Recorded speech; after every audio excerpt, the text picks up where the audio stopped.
Hey gamers, the new Rivals patch, patch 1.3.2, just dropped. I told myself I wouldn't cover patches that don't really have a lot of balance changes in them anymore, but we also got a new roadmap while we were over at EVO, which I'm going to be covering at the end of this video, and there's also a lot of fun features in this patch that I don't want to leave you guys in the dark about. If you guys are just here for the roadmap though, or just those features, feel free to skip around, I left everything timestamped down below. To get started though, let's break down the Mecha Madness event. Mecha Madness is here and it's time to roll out. Our August event has Mecha Crag, Mecha Edalus, and Mecha Clarent as featured skins, with some robotic icons to match.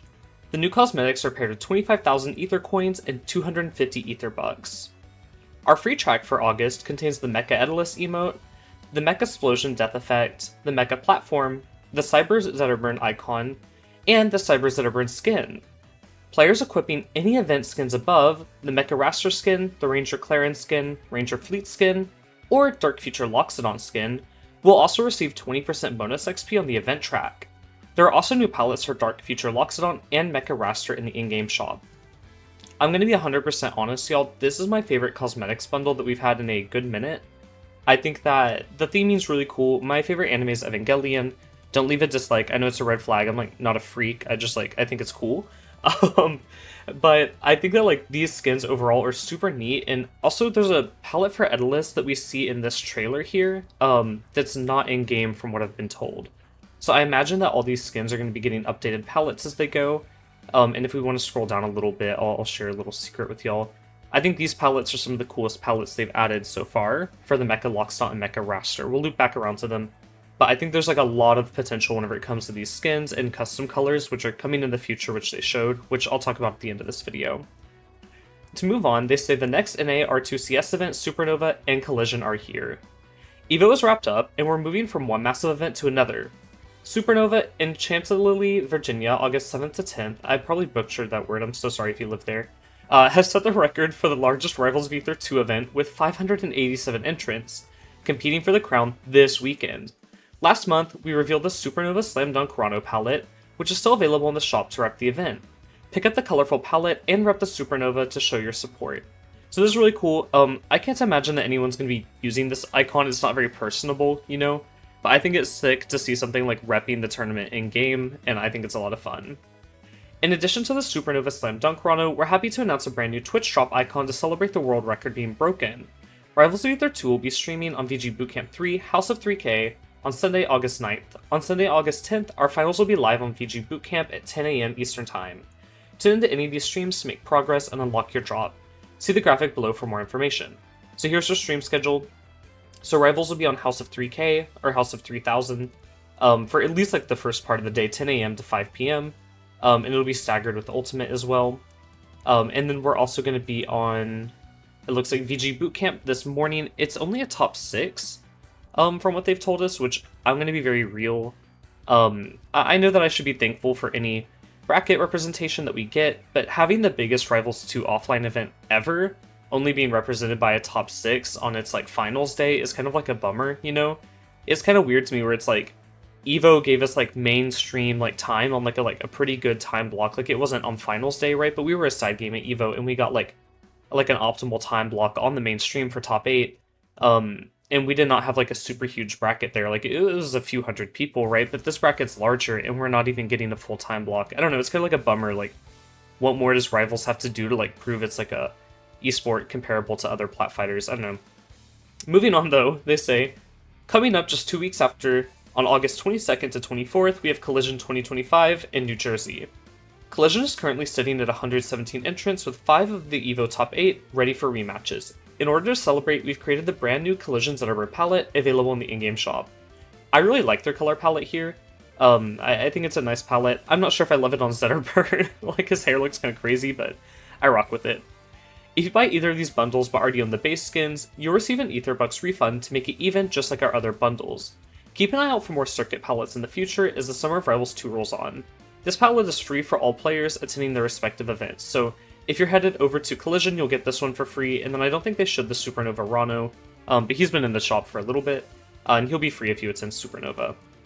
We already checked out these skin palettes. I really like the white on the Loxodon. I think this is very sick. For the Raster one, I thought there was a blue variant of this one as well, where it's a really dark blue. that we saw in the trailer. I could be wrong though, but hopefully we get that one released as well if I'm not imagining things. The Black Solid Rano palette is very cool. I like this color scheme with this like texture combo. The Pink Panther Zitterburn palette, this one's kind of funny. Pink is one of my favorite colors, so I kind of like to see it repped in game. I think this one's a little bit gaudy though, you know? This feels like something you would like see at the thrift store for like $9 and you're like, ah, that's a bit too much. And then the Yellow J Raster palette, I like yellow, so I'm happy to see this in game.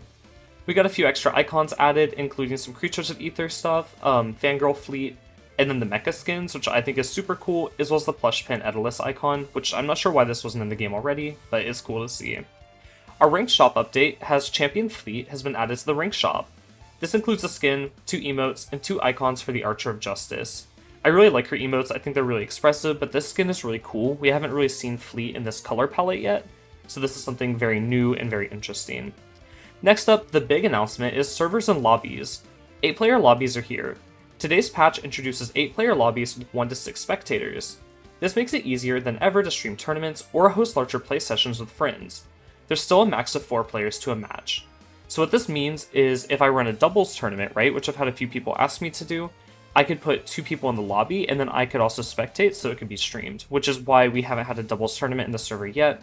So that's something you're interested in, let me know in the comments or down in the server, which is linked down below. Lobbies will look like this now, which is pretty similar to how they looked in Rivals 1, if any of you guys are familiar with that game, I would hope so, where all your opponents will be stacked up on one side of the screen, and then you'll also all be able to chat over here. I do know that in Rivals 1, their lobbies had some bugs with spectating, but I think that was because of the netcode, it wasn't necessarily because of how the lobby was set up. So here's to hoping that all goes well. Speaking on that topic though, they do note that they've had some disconnect logic updates. We've fixed some persistent crashes when reconnecting after disconnecting or joining a lobby in progress. A casual win streak no longer displays in lobbies. Lobbies now support win streaks that persist within that lobby session alone. This is really cool to see. I was kind of bummed whenever I'd be fighting an opponent or a friend right in a lobby, and it would say 4 win streak on both of us, you know, and it's like we don't have that. The 1v1 stock update banner now accounts for rollback and should no longer show up in the edge cases where clients predict a stock loss, but the stock doesn't end up being lost. I've actually never seen this happen, but this is kind of funny. I'd be so mad if the stock update showed that I got the kill and then my opponent recovered. I would be losing it. Spectators can now send emotes on the results screen. They'll show up in a row along the bottom under the active player slots.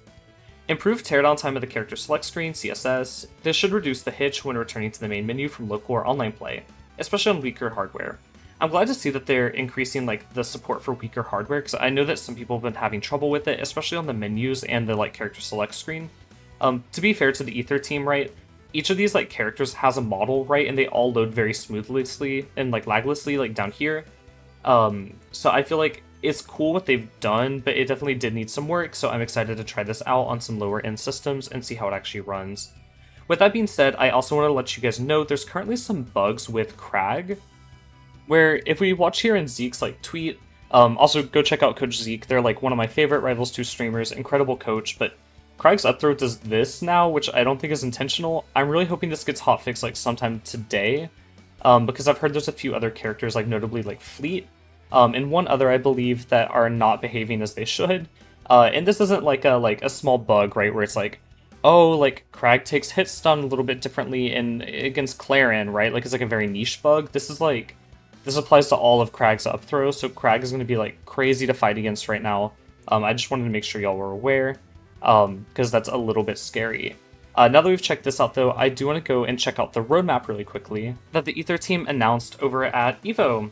So for 2025, we have 5 more events. We see the Mecha Crag, and then also this Halloween Maple, which I think looks really sick. In my opinion, Maple's needed some really cool or I don't want to say spooky because that's a bit on the nose for Halloween, right? But all of her skins are friendly and fun, you know? So I think she definitely needed something like this, maybe even a little bit more edgy. We're also going to be getting advanced tutorials this year, which is really cool to see. They show the DI angles in this, and I think that teaching people how to DI is really important. One of the questions I'm asked the most from my Ultimate Oomfies whenever they come over to Rivals is whoa, DI feels crazy. And to me, I'm what? It's normal because I'm used to it, you know? So it's kind of hard to explain. So having a tutorial I can point them to will be super sick. I'm excited for these. There'll also be a crew battle mode. So the dev team actually mentioned this at Evo, I believe, and they said it would be something closer to like what Smash Ultimate Squad Strike is, if you're familiar with that, where your player drops in as another character seamlessly stock to stock. So I'm hoping that you can set each person to have, like, let's say each player has 3 stocks and then the next person drops in, instead of it being like Crag has 1 stock, Lox has 1 stock, Fleet has 1 stock. I'm sure it'll be fun either way, but I would like it to be like a real crew battle where it can be like Crag is at 3, Lox is at 3, you know what I mean? Moving on to 2026 though, we're getting 4 free new characters. We know that one of these is Lorena, and I saw people trying to like predict like who these characters are based on like the shapes. This kind of looks like the owl from like Sonic to me, from that Sonic movie. I've never like played like a Sonic game all the way through, so I don't really know what her deal is. But I remember she was kind of scary looking in the movie. I was like, whoa, that CGI is a bit rough. And then we're going to be getting Steam Workshop custom characters, which is really cool to see.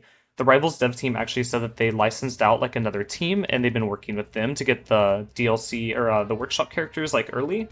So we'll be having Workshop, like, I'd imagine, like, in the first half of next year, if it's, like, this high up on the list. We'll also be getting an item mode, which is really cool to see. So I think that'll be very sick. I'm curious, because they said that an item character will be coming to the game where people can grab their items. So I'm a little bit puzzled on who that'll be. I mean, I guess it could be Malo. I was assuming we would not be getting Malo this early, but I think it'd be sick. Malo's one of my favorite characters in Rivals 1. And then we're also going to be getting legendary skins. So what they said about legendary skins is it'll be a character, like, not palette, but model over another character, right? So this is Renburn, right? So Renburn will be going on top of Forestburn's palette, or model. So it won't be, like, titled Forestburn anymore, it will just be Renburn. And then they also mentioned that they would be open to collaboration skins with this. So I think that would be very interesting, like, let's say if we got something like, a Deltarune character, right? Like, on top of another character, like maybe Susie over Loxodon, because they both have an axe. I don't think that would really, like, line up 100%. I think Susie would, like, fit Artemis in the Ether universe better, but you know what I mean. We'll also be getting Ether stages. I think these are a lot of fun. I think the problem with Rivals right now is there's not as much, like, casual appeal, right? And I think the Ether stages add a lot of that in, where you have, like, these stages that are just meant to be played casually and have these fun, like, little mini games within them, right? So I think that'll be interesting. And then we'll also be getting new menus. This looks like a stats menu for each player, right? So I think this is really cool. Something that I like a lot in Smash Ultimate is I can click on my tag in one of the menus and see how long I've played each character, like how well I do with each character and all my stats with them. So I think that's going to be cool to see as we go. And for the Beyond, these are kind of like a bummer because it's like I do wish we got these sooner, but I understand why they are Beyond. We'll be having custom colors, which I'm excited for a lot. I think custom colors are really cool. I think the palettes in the game are, like, passable. I don't want to say they're, like, great, because they're still adding more, and I think there still needs to be added more. But, like, they're solid, you know? We're not lacking, like, color schemes or skins, so I think this being a Beyond is fine. We'll be getting Story Mode Chapter 1, which I'm also kind of bummed about. I wish this was coming a little bit sooner, but that's okay. And then we'll also be getting a console launch in the Beyond, so I imagine that this console launch is aiming for 2027, as well as Workshop items, stages, and modes. So that'll mean, like, you'll be able to make your own stage in Workshop, you'll be able to make your own game modes. I know Rivals 1, a mode I like to play a lot, is like a Beyblade mode, where there's like a special Beyblade stage, and a Beyblade character, and you can kind of just like run around and hit each other. I think it's a lot of fun. And then we'll also be getting buddies, which buddies are one of my favorite things from Rivals 1. I think they add a lot of personality and cuteness to the game. But I definitely am okay with them being in the Beyond because they're not necessary for gameplay. I don't think a casual player is going to, like, pick up the game and be like, man, I bought this for just the buddies, you know? It's not like Neopets or Nintendogs or anything like that. With that being said, though, that covers the full roadmap and all the updates to the game this week. I'll be at Supernova, so if you see me and you want to say hi, feel free to come up to me. Hopefully we can run some sets. I'll probably have some stickers with me, so if you want to, like, buy a sticker or two, feel free to ask for one of those. And with that being said, I'll see you guys all in the next one. Bye for now!